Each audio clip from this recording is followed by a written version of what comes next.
Xin chào các bạn đã quay trở lại với kênh YouTube của GoAK. Ngày hôm nay thì mình sẽ trên tay bộ keycap có tên là con Momo. Bộ keycap của chúng ta thì có 3 khay.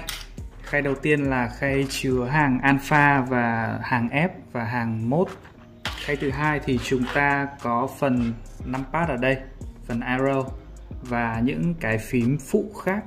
Ví dụ như là các phím Ctrl, Alt, Caps Lock, Shift 1.75U. Và cái khay cuối cùng của chúng ta thì chúng ta có rất nhiều nút mode với hai tông màu là hồng và xanh tím than. Chúng ta có hai cụm arrow, có phím enter ở cụm numpad, chúng ta có nút escape và nút space. Đây là một bộ keycap khá là đầy đủ bởi vì chúng ta có 3 bộ mode khác nhau dành cho arrow, enter và nút escape. Ngoài các nút accent là arrow hồng và xanh tím than thì chúng ta cũng có arrow trắng ở đây. Chúng ta cũng có enter trắng, space trắng và escape trắng.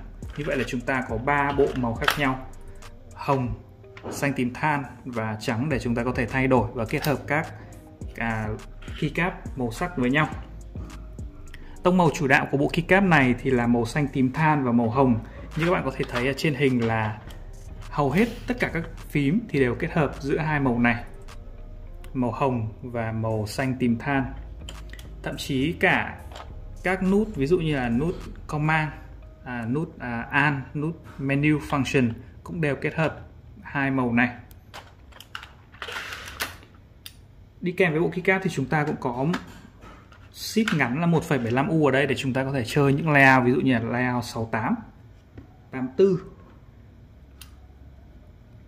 Bây giờ thì mình sẽ cùng xem chất lượng của bộ keycap này như thế nào. Về độ dày, đầu tiên mình sẽ so sánh với độ dày.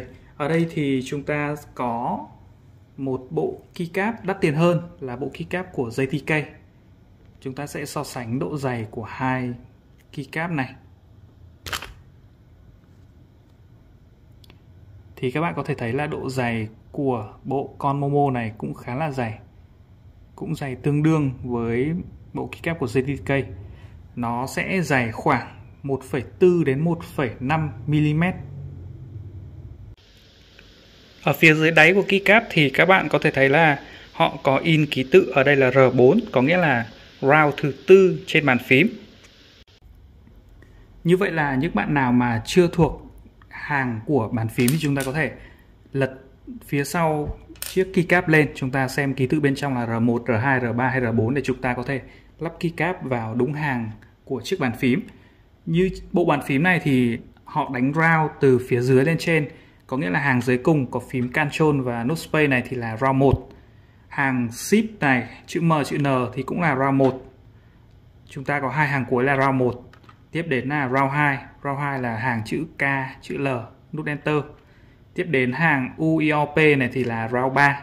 Và hàng phím số, hàng F thì là round 4. Chúng ta có round 1, round 1, round 2, round 3, round 4, round 4. Như vậy thì các bạn có thể sử dụng các cái nút, ví dụ như là nút Escape này ở trên cùng lắp để lắp cho cái hàng phím số ở dưới, bởi vì chúng cùng là round 4. Ký tự được in ở trên các phím này thì khá là sắc nét. Bộ keycap này thì có khá là nhiều novelty. Tính ra là chúng ta có khoảng 2, 4, 6, 8, 10, 11, 12 novelty của một bộ keycap khá là nhiều.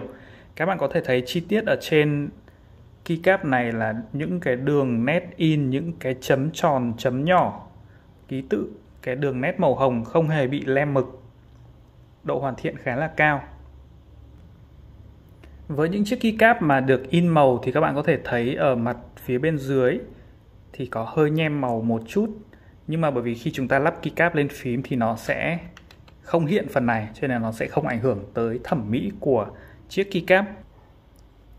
Chất liệu để làm lên bộ keycap này thì là PBT, nhựa PBT và kiểu in là kiểu in đai sắp. Bây giờ thì mình sẽ lên phím chiếc keycap, bộ keycap này để chúng ta xem là khi mà lên hình thì bộ keycap này nó có đẹp hay không.